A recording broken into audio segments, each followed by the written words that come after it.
Week 4 of fantasy football is in the books, which means this is officially panic week. We have bye weeks, we have a ton of injuries everybody's dealing with. It's impossible to avoid it. So now is the time to go through and sneak in a couple trades with your sell high players to get some buy low guys. And that's exactly what I'm going to give you guys in this video to make a super team while everybody else is stressing. So make sure to hit that like button as we do get into the video. Subscribe if you do like the channel as well. It helps me out a ton, and you can show your support for these videos being dropped every single day. But our number one buy low candidate for the week, and one of the best options here, is going to be Kupp. Now, this is a guy that I'm not going to suggest you go through and trade for as soon as possible unless you're at a record of about 2-2 or above. If you're above 500, this is a good choice. Hopefully you're not 0-4, but if you're 1-3 and you don't like the way your team is looking right now, go ahead and look at your next week's projections. The week after that, your week 5, 6, and 7. See if those are winnable games, because even if you do have a bad record, you can still go through and possibly make this trade. But for everybody that wants him on their team, which should be everybody, let's go get Kupp. His earliest time to return is most likely after their bye week in week 6, making his return in week 7. It might even be a week or two after that. I don't expect it to be too long, but Puka has been confirmed to be out for another month. Number one, that gives us a time frame hopefully where we have Kupp and no Puka. And number two, in this time that we've seen without these two wide receivers, none of these other guys have really stepped up. If we go ahead and dive into the stats, we see Tutu Atwell led the team with 82 receiving yards on the week.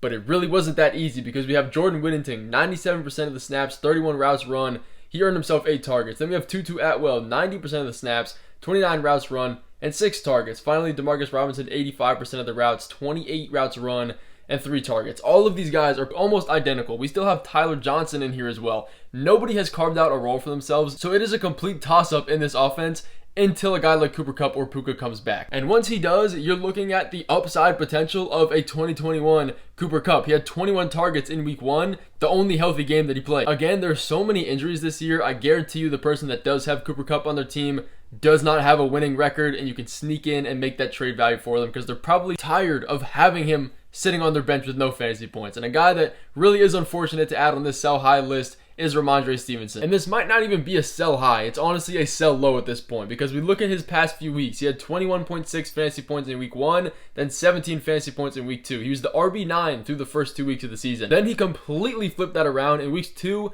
through 4, he's the RB36, averaging 13 touches a game. It all comes down to this offense. They are completely volatile. In week 1, they actually get a win. In week 2, they go into overtime and lose. It was a close game. Week 3 and 4, they get demolished. Rhamondre Stevenson is unfortunately a game script dependent running back, which isn't bad if you're in a good offense, but the Patriots look to not be anywhere near that. And the one thing is, after those 2 weeks, we kind of realize, all right, well, this Patriots offense isn't going to be amazing for the rest of the season. It's going to come back down to earth eventually, but at least we have Rhamondre Stevenson as a workhorse back getting a majority of this usage, if not all of it. And that's not necessarily entirely true at this point. If we look at last week in week 4 against the 49ers, Rhamondre Stevenson, 55% of the snaps compared to Antonio Gibson at 34. And then you have 18 routes run out of the backfield compared to Gibson at 12, leading to 5 and 4 targets for both. And 13 carries compared to Antonio Gibson at 6. Even JaMychal Hasty taking 6 routes out of the backfield and 3 rushing attempts. This backfield is not a 1 RB system anymore. All of that is bad, but possibly the most unfortunate stat is that Rhamondre has 4 fumbles through 4 weeks. Now, to be fair, 2 of them were recovered, but that's the kind of thing that coaches just cannot give you more slack on. The only sense of hope at this point is if the Patriots go ahead and put Drake May into the starting lineup, which may be closer than we think, maybe farther away than we think. At that point, this offense would likely have more upside, but I don't know if we can wait around for that to happen because there's a real chance that it just never does. But if you saw the video last week, you know exactly who is going to be this next buy low candidate right here. It is Garrett Wilson, fulfilling the prophecy of the Denver Broncos being one of the worst matchups in the league. Patrick Surtain held him to 7.1 fantasy points. It just keeps happening. But he is performing nowhere near the draft stock that we took him at. He's the wide receiver 39 right now. He's averaging 10.9 fantasy points a week, but he's still averaging 9 targets a game through those 4 weeks. And to be fair, he's had a very tough start to the season with the 49ers in week 1, the Titans, very good secondary in week 2, followed by Christian Gonzalez in week 3, and the Broncos in week 4, which we know is a bad matchup. There are brighter days ahead. The matchups coming ahead are way better. Aaron Rodgers and this offense do have a pretty high pass volume already. They're 8th in passing attempts this year. There's not that many red flags as far as this offense just isn't producing as much as they should, but Aaron Rodgers has come out and said that teams are really trying to make an effort to take Garrett Wilson out of games. So he's aware of this, and he's aware that he needs to keep getting him the ball, which is why he's averaging 9 targets a game. Quite literally, there's no way that he finishes this low for the rest of the season. He's an amazing buy low candidate. One of those guys that doesn't really have a whole ton of inherent value when you look at it. When you look more into the numbers, you can see that it's a good buy low. And those are the best kinds of guys you want to be getting because the upside is kind of out of people's minds at that point. And we also need to be selling Jerome Ford with the news of Nick Chubb coming back. And I do need to preface this. The Browns have opened the 21-day practice window for Nick Chubb on Wednesday. Now, this could be Wednesday when you're watching the video, but regardless, essentially what that means is he's coming off the PUP list onto the active roster, and he has 21 days for the Browns to add him to an active roster spot. And that's just meaning he's going to come back, he's going to practice, and he's starting to trend back into this offense. Now, he's not going to come back anytime soon in a matter of weeks. He likely won't be coming back until after their bye week in week 11. But we all know Nick Chubb, he's a great running back. As that news starts to build, Jerome Ford is only going to keep losing value even if he's producing and is a good running back. We've seen this before. He put up 15.5 fantasy points on the Raiders last week. He's the RB22 so far this year. He gets good involvement in the receiving game, so there's definitely value some people would want there, especially with all these bye weeks and the injuries to running backs. And Jerome Ford will still have some startable weeks, probably for a good amount of weeks. But the news is coming on Nick Chubb. Just be aware of that. I'd like to sell before any of that comes back. But a player that's severely underperformed in a dream matchup that we do need to be buying low on, we look at the numbers. They're not pretty either. He only had 3 targets, less receiving yards than Harrison Bryant did, finishing with 5.1 fantasy points. And what was supposed to be a great matchup with no Davante Adams in this offense. It's these kinds of situations where people start getting upset when it's supposed to be a good matchup. It's supposed to be a great fantasy week. He's supposed to eat, and then he doesn't. But we do have to understand he's still a rookie tight end. They usually start slower because they have to learn how to block and receive at the highest level possible. And he still had 20 targets over 4 games, averaging 5.5 targets per game. The underlying numbers aren't bad, and you look at the rest of this tight end pool in the entire NFL, and he's the tight end 3. Like, you really can't ask for much more than that. The other guys ahead of him are only Dallas Goedert and George Kittle, and the top 10 is just even more ugly if you go ahead and look at that. But Davante Adams, number 1, is injured, and number 2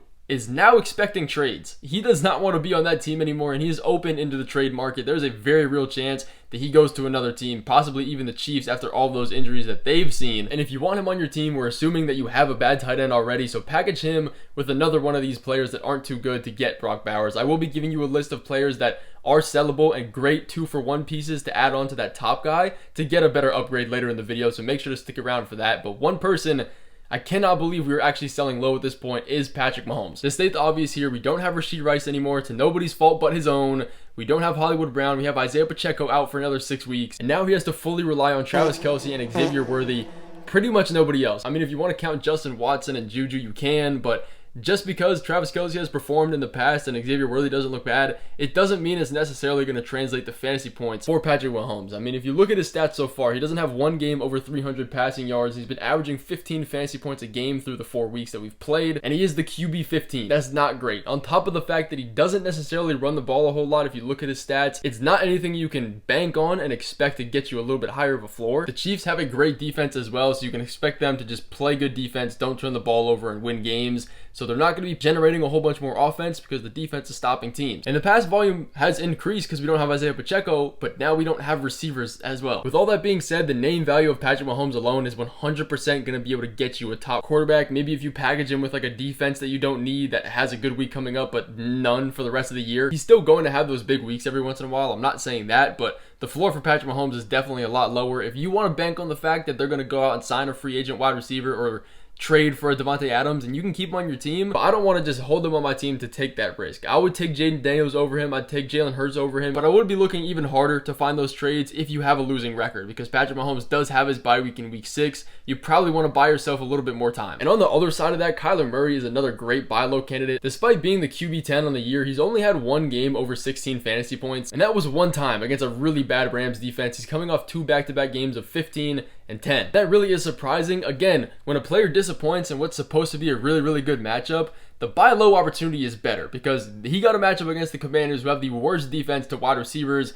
Almost everything. Quarterbacks and running backs are also really, really positive for them. And obviously, Kyler Murray came out and did absolutely terrible. But I'm not going to take this for more than what it was. Every quarterback has a bad game. CJ Stroud had 11 points in week 3. We had Josh Allen with 8 points last week. It happens every once in a while. Kyler Murray, he's averaging 50 rushing yards a game through the first 3 weeks of the season if we exclude this Commanders game.